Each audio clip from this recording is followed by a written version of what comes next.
Welcome back. We've already tackled conductor sizing, right?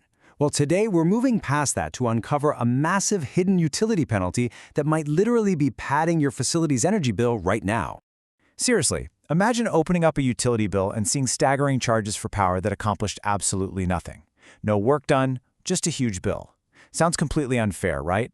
But honestly, it happens all the time in industrial settings. So that's exactly the mystery we're solving today. How does this even happen? And more importantly, how do we actually fix it using strictly code-compliant methods? Okay, let's dive right into our first section, the invisible threat, reactive power. To really wrap our heads around this, let's think of a glass of beer. The liquid part, that's your real power. It's doing the actual heavy lifting, turning a motor shaft, moving a conveyor belt. But the foam sitting at the top, that is your reactive power. It does absolutely zero mechanical work, but it still takes up physical space in the glass. Now, in an induction motor, this foam is what maintains the magnetic field. The motor absolutely has to have it to even operate, but it isn't actually pushing your physical process forward. So here's the crucial takeaway. This reactive current, it still flows through every single wire, transformer, and breaker in your entire system. It is literally taking up physical capacity. And because of this, utilities hit you with what's known as a poor power factor penalty. Why do they do that? Well, because this essentially useless reactive current forces them to size their own grid equipment larger just to handle your specific load, even though they aren't delivering any extra useful energy to you. So what do? They pass that massive infrastructure cost directly onto your monthly bill. So how do we actually solve this? Well, that brings us to the local fix, capacitor banks. To supply all that reactive power locally, we rely on a very specific sizing formula for a parallel capacitor bank. Basically, the required kVAR equals your real power in kilowatts multiplied by the tangent of your original power factor angle minus the tangent of your target angle. If you run those numbers and calculate this out, you can provide that reactive power right there locally, and the best part, you keep it completely off the utility lines. By correctly sizing that bank, the overall current drawn from the utility drops way down toward pure real power.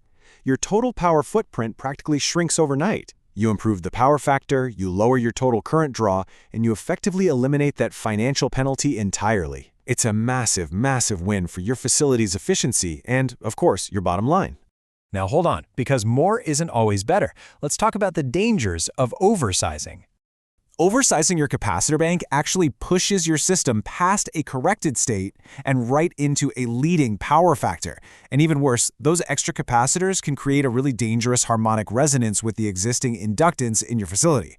Basically, you end up amplifying these violent voltage spikes and distortion instead of, actually fixing anything.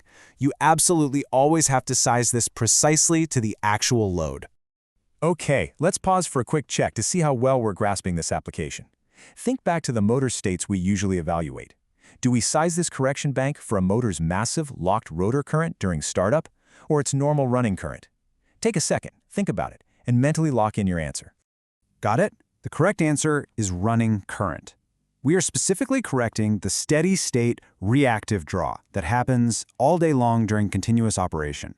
We're not looking at that brief starting transient. That massive starting surge, that's a completely separate problem that gets handled by specific motor starting methods, definitely not your power factor capacitors. All right, let's bring all of these rules together for a complete circuit summary. You started out just learning the fundamentals, but look where we are. You now possess the exact step-by-step process to size overcurrent protection, specify the right conductors, and size power factor correction. Just by combining these 3 steps, you can confidently design a fully code-compliant, highly efficient, and perfectly utility-friendly motor installation completely from scratch. So, we've perfectly designed the physical muscle of this circuit, right?